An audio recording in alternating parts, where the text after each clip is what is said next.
Boom.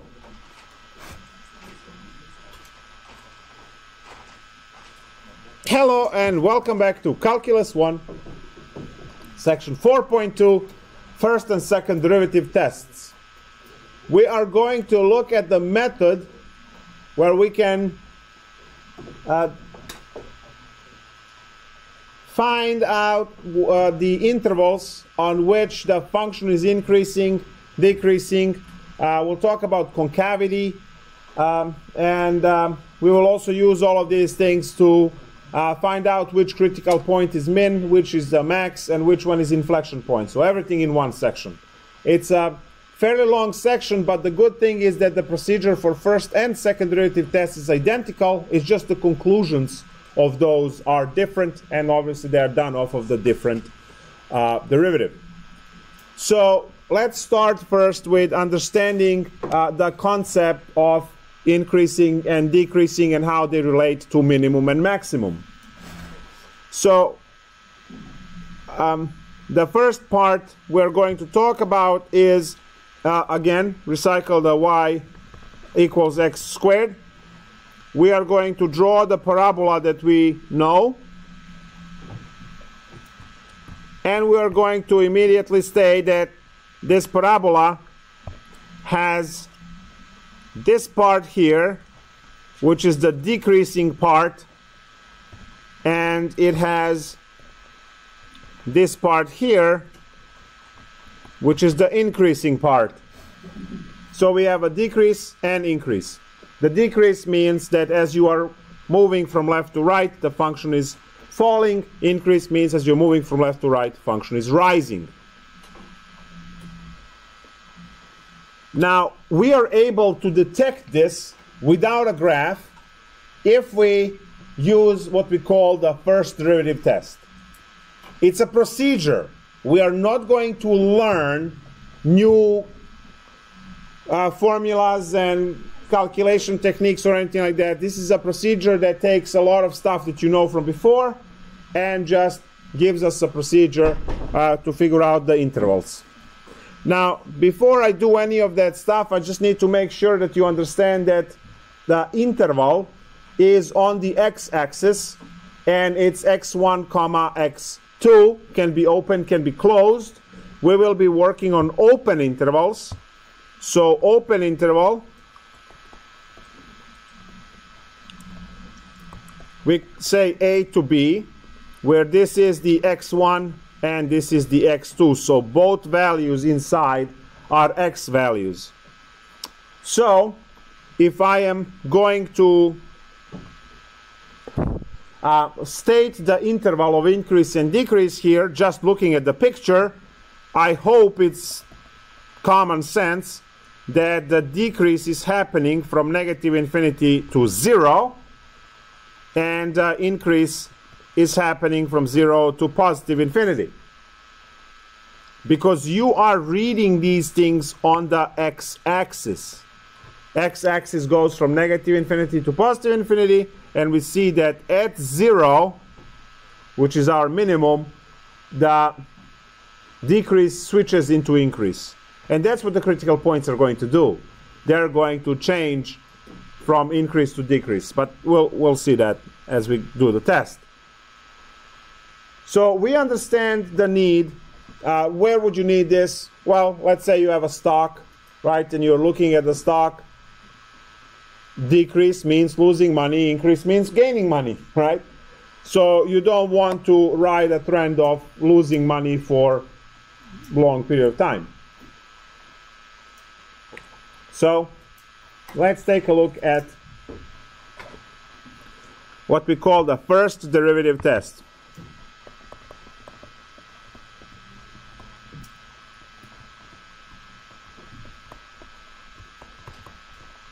I will be labeling this FDT.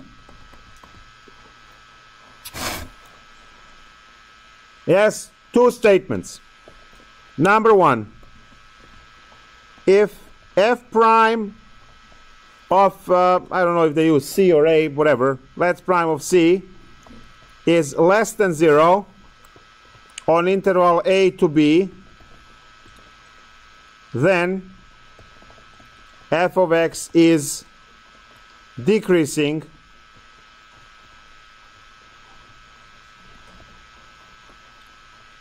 on AB. And the second part, if f prime of c is larger than 0 on some open interval AB, then f of x is increasing on AB. So this is the first derivative test.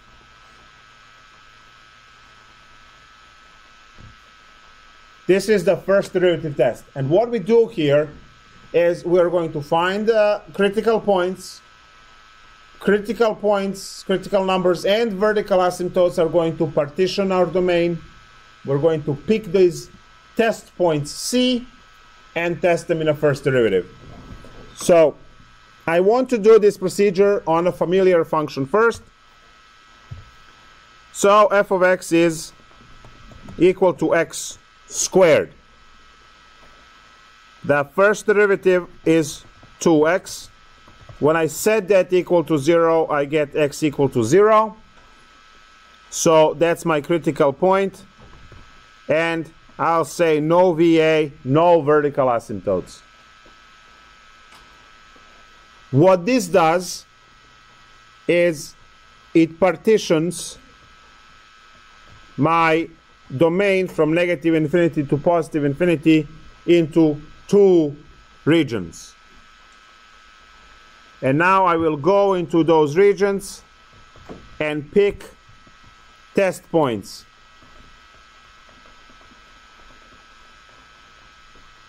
I pick test points. And then I do first derivative test. Please make sure that you are in your head associating first derivative test to the first derivative formula that you have over there, which is 2x. So I will be computing my test points in the first derivative, hence first derivative test. Title. I have 2 times -1, and that gives me -2, which is less than 0, which implies decrease. So I have a decrease, and I put this arrow pointing down, showing a decrease.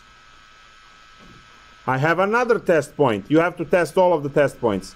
So now f prime computed at 1 is 2 times 1, which is 2, which is larger than 0, which by the procedure over here, right, the first derivative test, when first derivative computed at a point is larger than 0, we have increase.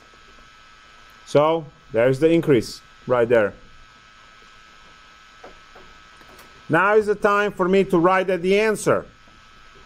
What was the question asking for? Question was asking for the intervals of increase and decrease. What you have over there so far did not answer that question at all. You have calculations, you figure things out. Now it's time for you to write the answer. And it goes like this. F of x is decreasing on negative infinity to 0. F of x is increasing on 0 to infinity. That's the answer.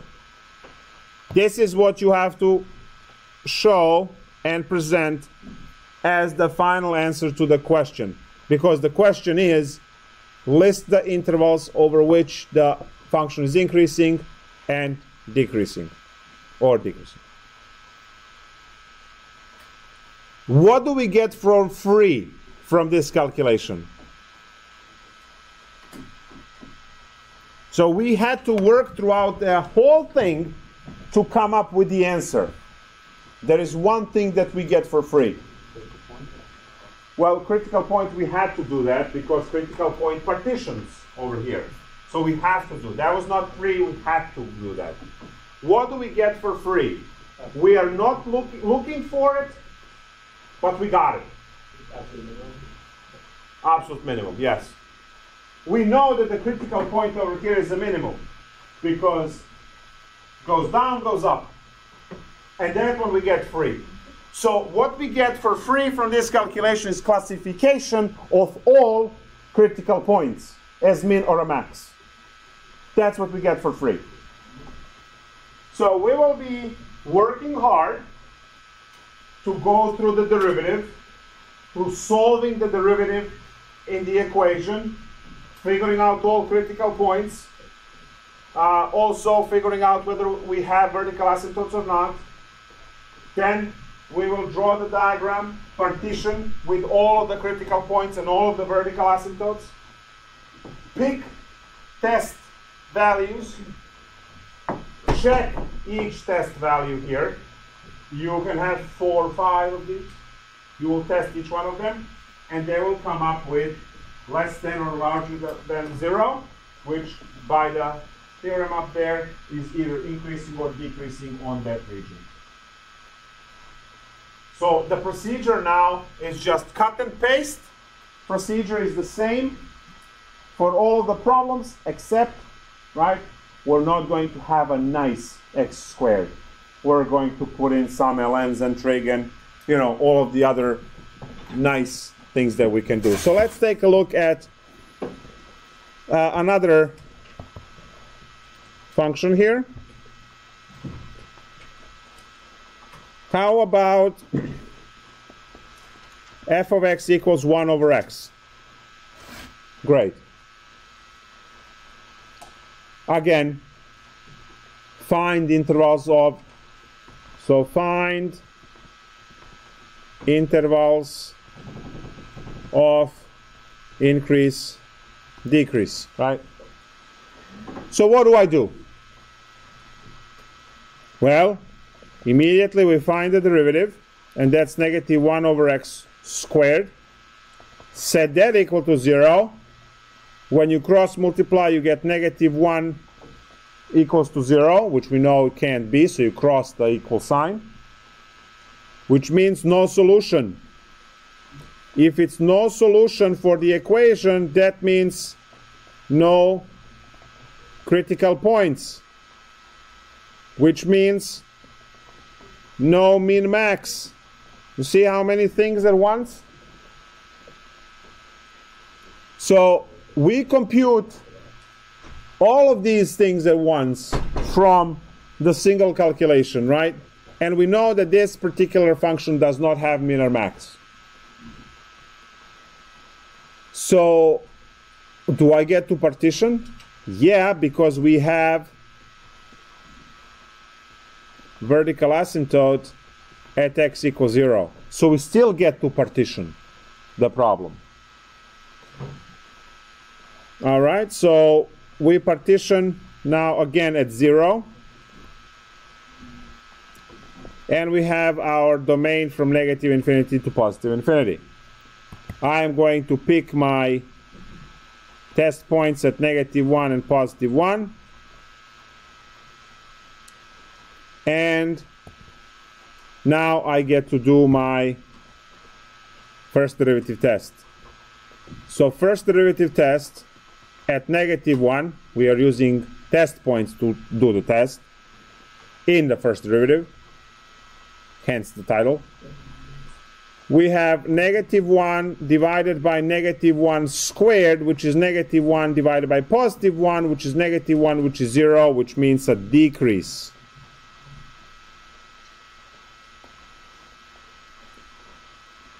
F prime at positive 1 is going to be negative 1 over 1 squared, which is also negative 1, less than 0, and that's also a decrease.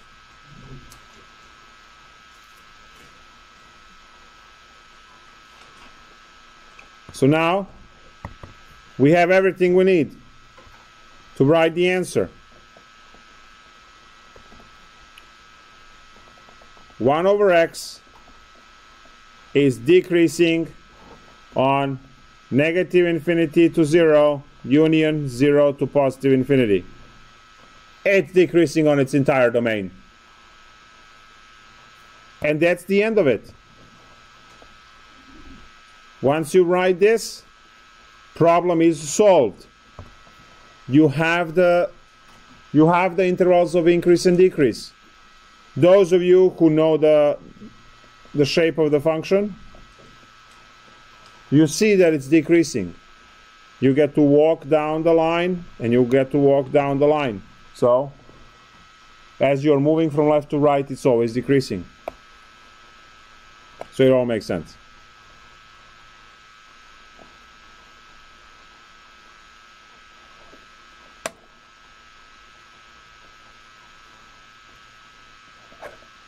I know how much you love trig, so let's go there. So f of x is equal to sine 2x.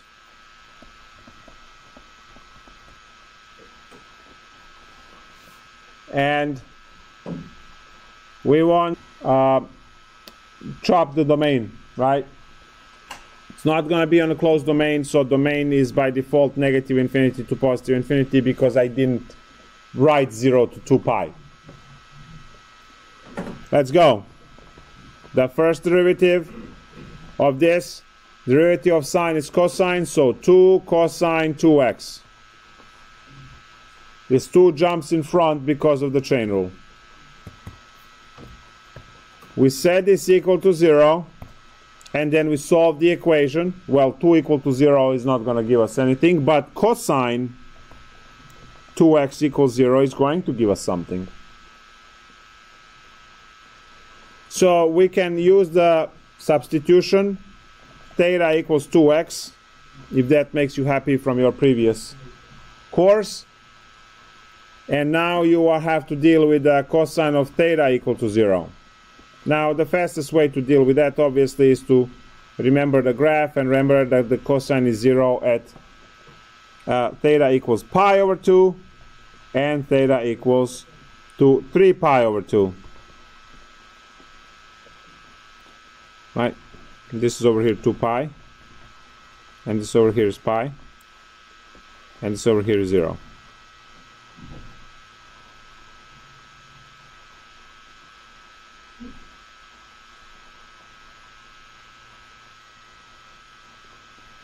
So now no one cares about theta, right? So we have to go and put this 2x back in a mix.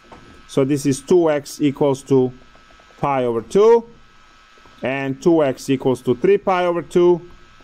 So over here, when I multiply both sides by half, x is equal to pi over 4, and over here x is equal to 3 pi over 4 as I solve this.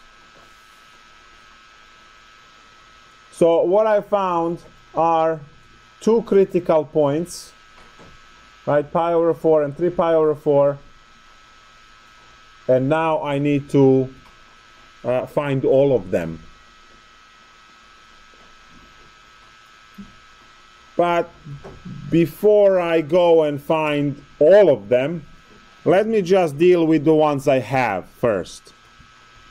So we are going to draw the partition now, and I am going to partition this at pi over 4 and 3 pi over 4. We know that the domain is from negative infinity to positive infinity, but we have to be very careful with these things with trig. Test points.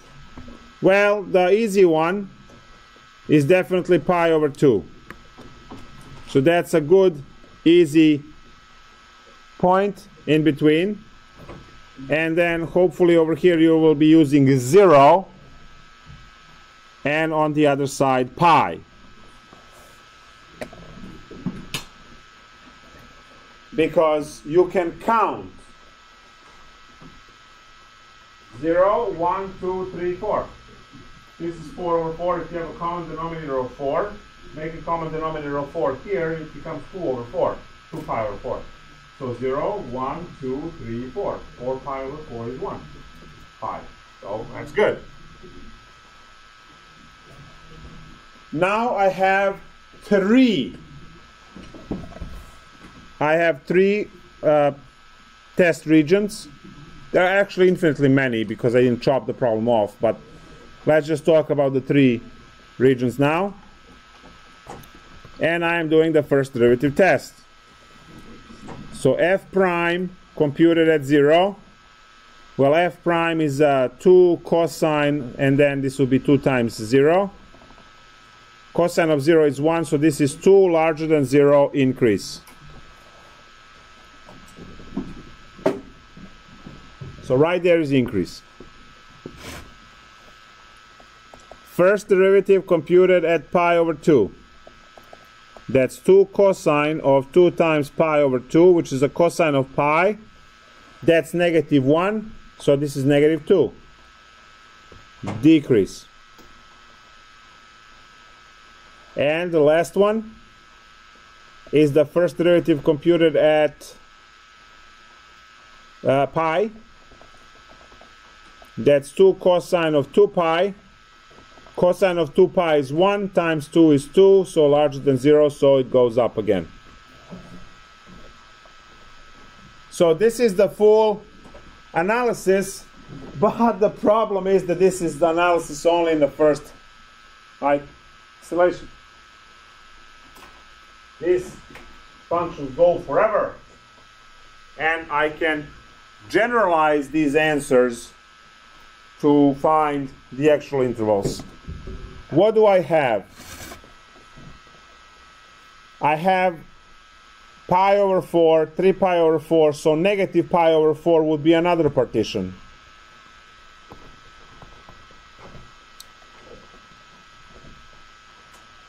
And after pi, 5 pi over 4 would be another partition.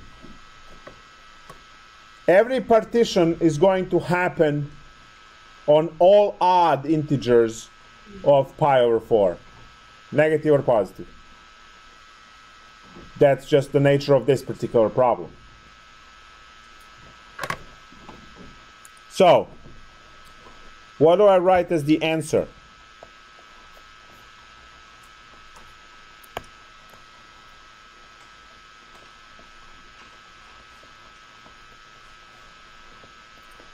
As the answer, I get to say that f of x is increasing on, and now I have to be very careful.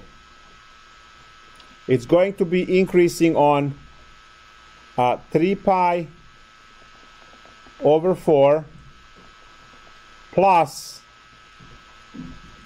n pi, and this is going to give me, so 3 pi over 4 is this location. And then I need the next one to be, oh wait, I should start with negative. Let's start at negative because it's easier to see. Start at negative pi over 4. So negative pi over 4 gives me this location here. That's the negative pi over 4.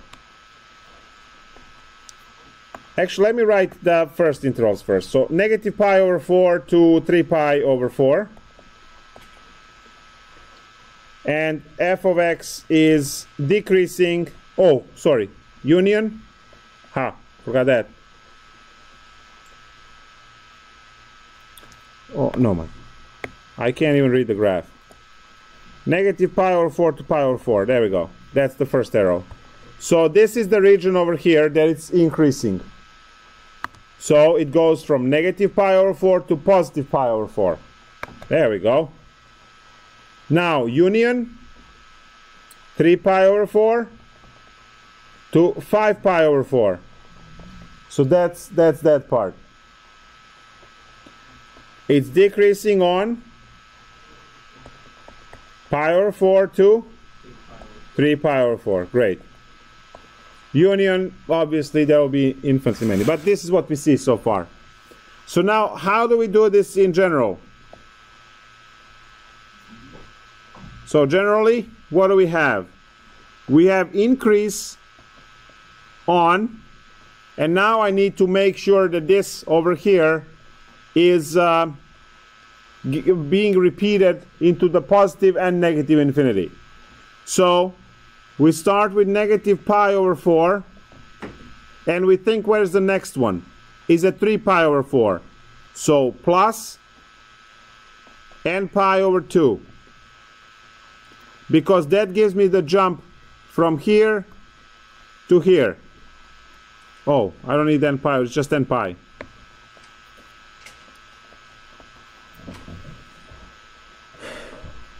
Because from negative pi over 4 to 3 pi over 4, you have a pi distance. Comma, and it lands at pi over 4 plus n pi. Decrease on pi over 4 plus n pi, 3 pi over 4 plus n pi, and that's that.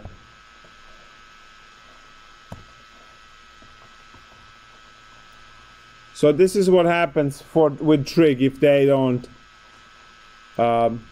restrict the domain, like 0 to 2 pi or something like that.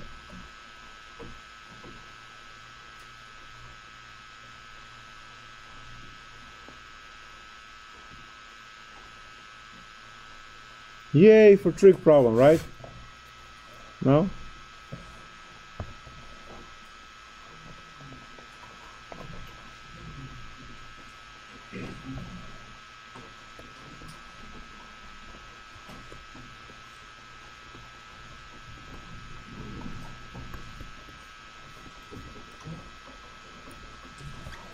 So we're going to do the second derivative test now. Yeah, that was first. Because everything we did was you take the first derivative, get the critical points, and then use the test points in the first derivative. Now we're going to do the second derivative test, and the second derivative test is the same procedure, except you're going to do everything off of the second derivative. And it has different conclusions. Before we do the second derivative test, I have to talk about concavity. We have to understand that concept first. And then we'll go and do the calculations for this. So now let's take a look. Let's think money. And let's put 3 portfolios that have money invested over the same period of time. So the y-axis is money and the x-axis is time.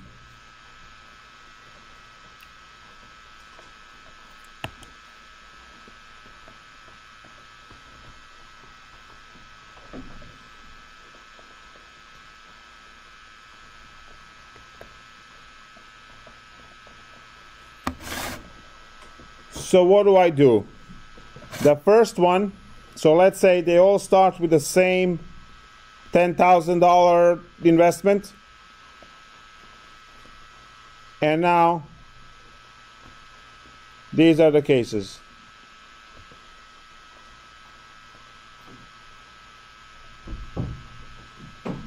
Question number 1. Which one or which ones of these portfolios are making money in time?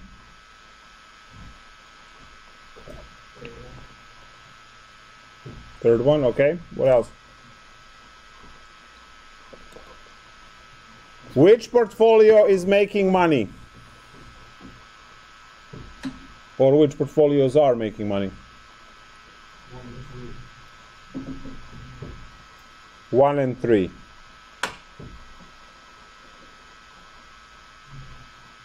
Is anyone want to say why, or just put it out there and then move along? They're all making money, thank you. All 3 are making money because they're all increasing functions. If you are starting at 10K, which is the black dot on the y-axis, which is money, well, look at the other end. It's higher. All 3 are making money. All 3 are increasing function. Here's the next question. Which one makes money the fastest? Which one makes money the slowest? And what's in between, obviously. So which one of these makes money the fastest? Which one is the best option over time? 3.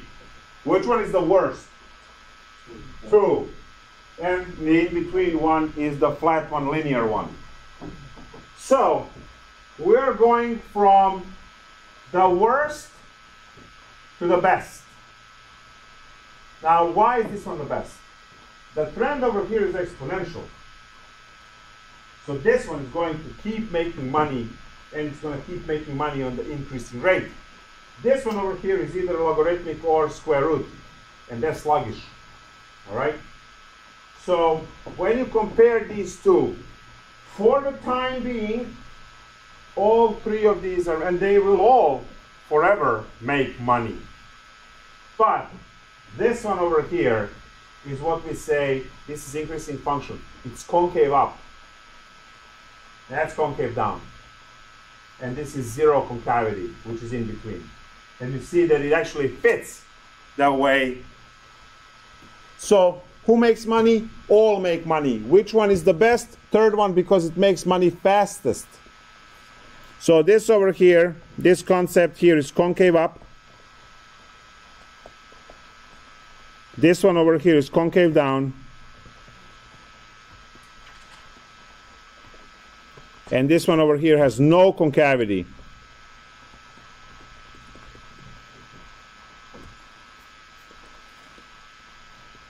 Let's take a look at some examples. I want to start with y equals x cubed. And I want to look into all of these things that we did so far. So for y equals x cubed, I take the first derivative and I have 3x squared. And if I set that equal to 0, I get 0, 0, and we label that as a critical point. So there is a potential for this 0, 0 to be a min or to be a max. Now, for those of you who know what the function looks like, you already know answer to that. Right? But now let's take a second derivative because we are focusing on a second derivative test. So that's 6x. When I set that equal to 0, I also get 0, 0. So both first and second derivative gave me 0, 0. Now this is the one that actually counts, but we'll take a look at that. No VA, it's a polynomial.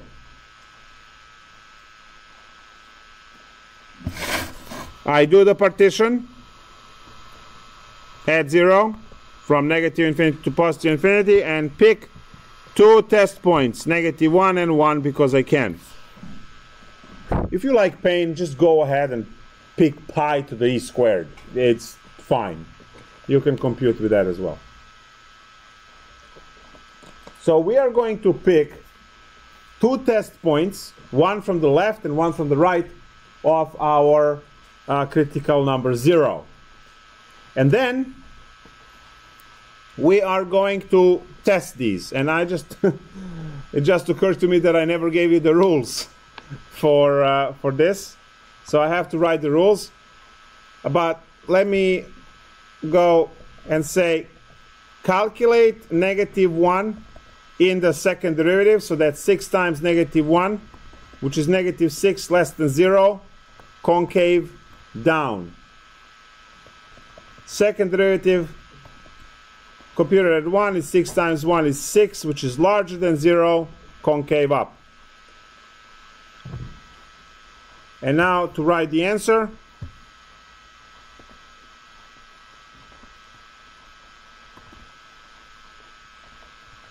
F of x is concave down on negative infinity to 0. F of x is concave up on 0 to infinity. And I am going to box that as the answer. Now, unfortunately, we went through this exercise without me telling you about rules for concavity. It's the same like the other ones, right? So second derivative test, so that's going to be s dt, is the following. If second derivative computed at the test point is less than 0 on AB, then f of x is concave down on AB. So that's number one. Number two, if the test point computed in a second derivative is larger than 0 on AB, then f of x is concave up on AB. And this is what we used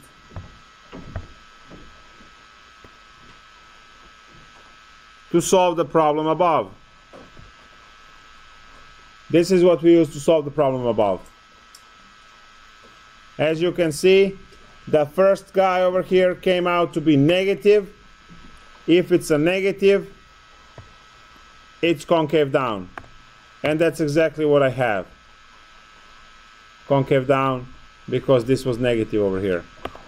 The next one is positive. Well, it's concave up. And we only had these two partitions, one partition.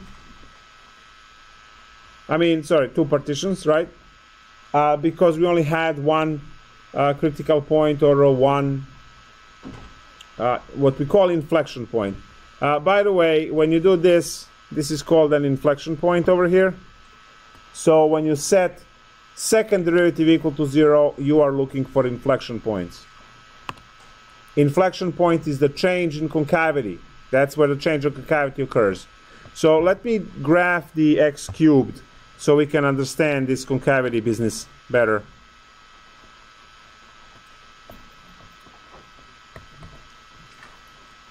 Here's the graph for x cubed. That's the graph for x cubed. Now I hope you can see over here at 0, 0 that we can actually complete this picture. You see how this one opens down and spills the water? That's the concave down. If it spills the water, right, so it's upside down, that's concave down. So this one small piece over here on the left is concave down. And this one over here is concave up. This is concave up because the derivative worked out to be larger than 0. There are no exceptions to these rules, guys. That's it. So you either learn the procedure or you don't. There's nothing I can do to make it better or whatever.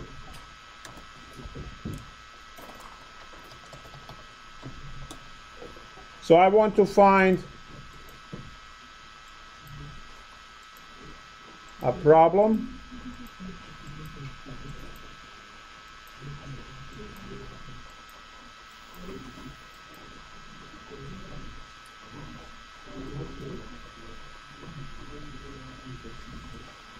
okay, let's try and find something that it's a little bit spicy. How about problem 63?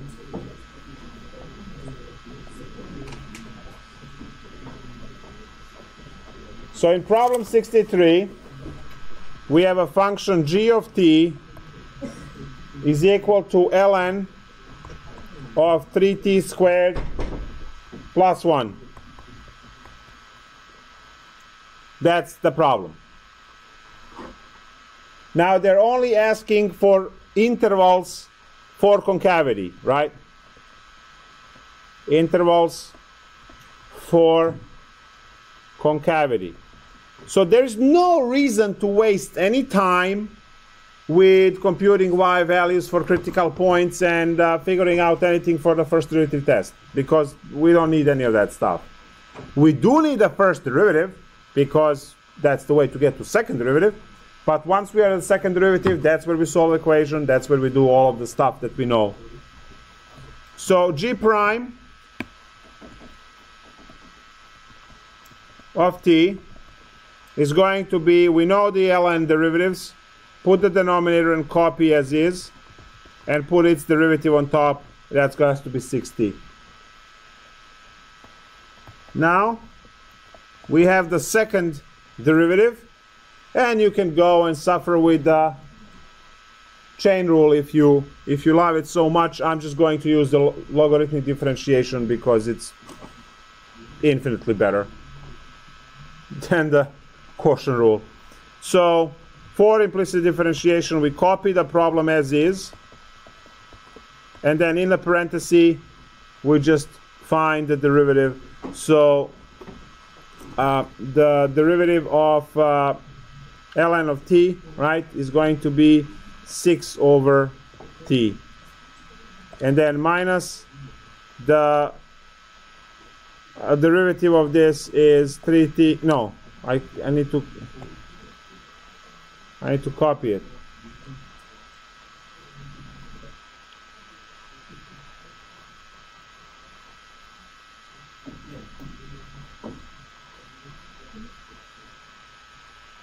Right? Yeah. So the derivative of this is the negative, and we have 3t squared plus 1 with 6t on top. Good. So now this is the one that we set equal to 0 and solve to find inflection points. So 3t over 3t squared plus 1 equal to 0. When you cross multiply, you get 3t equals to 0. And finally, t equals to 0. That's our first critical number. The second is 6 over t is equal to 6t over 3t squared plus 1. And now you cross multiply. So when you cross multiply, you get 6t squared equals to 18t squared plus 6.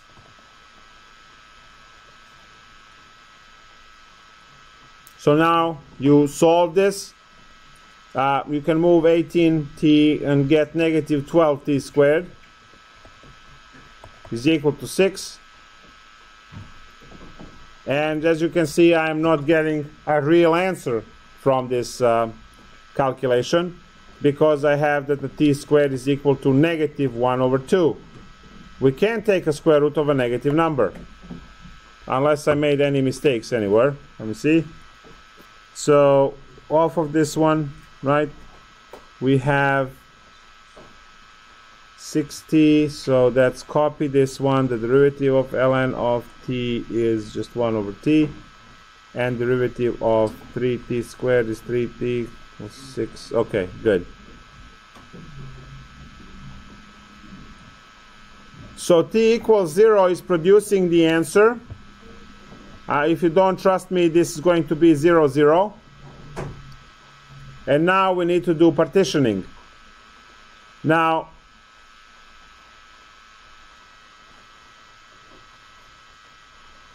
okay. Right, so now we do partition. And for our partition, we have 0, 0, so 0 over there, and that's it.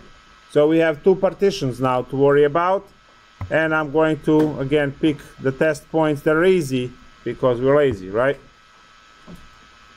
So f double prime computed at negative 1, not f, g.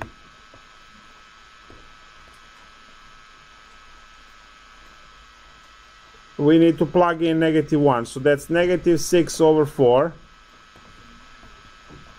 When you compute, negative 6 over 4, and then we have brace divided by negative 1, so that's negative 6.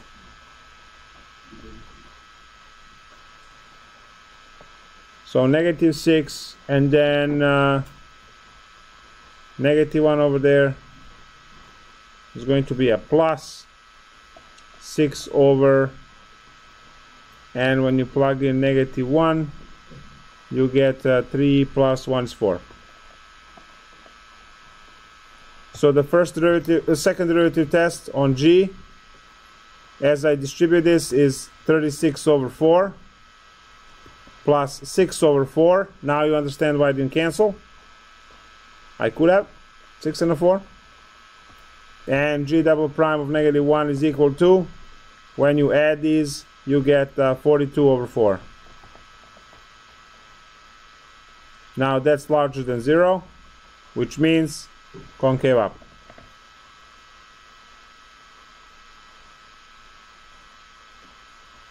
That's the first test point. We have concave up. Now we do the second test point. So G double prime of 1. And I can just cheat. No, I can't cheat over that one.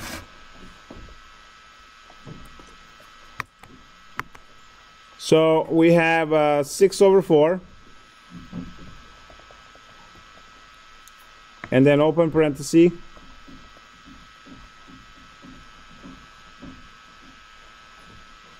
So 6 over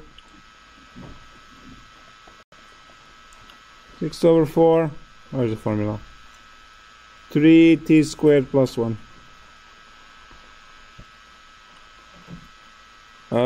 Wait. At 1. So I compute at 1. So that's 6 over 1 minus 6 over 4.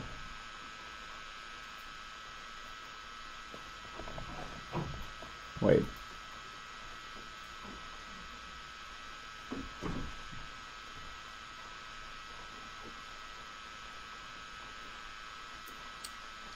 Yeah, I forgot this piece, right?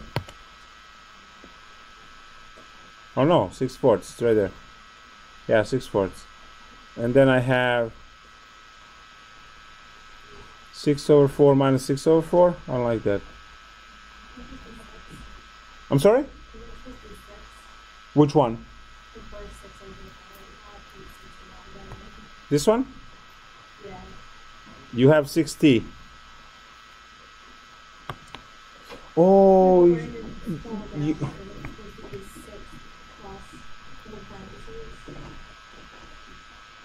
6 over here somewhere? No, if you go down, Are you here? yeah, we're going to be 6 over 4 parentheses 6 plus 6 over 4. Well, this is the 6. I have 6 over 4 in front. This is 6 over 4. Oh, it's not a 6. What is it?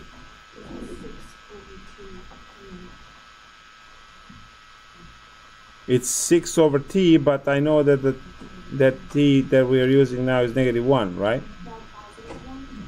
Oh, the positive one.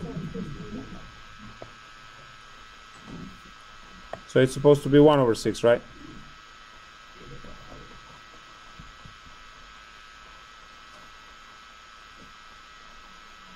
Six over 1 is 6. So that's 6.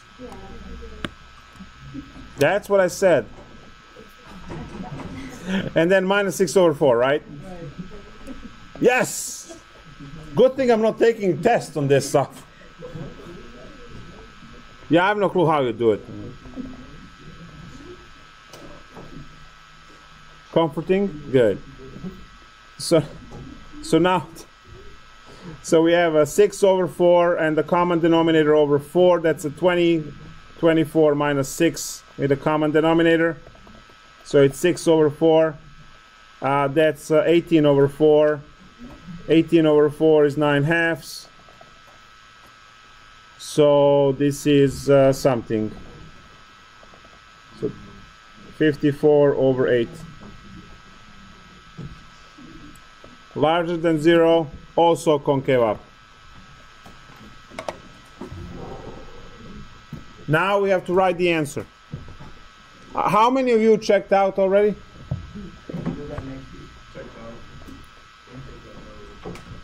So, answer is g of x is concave up on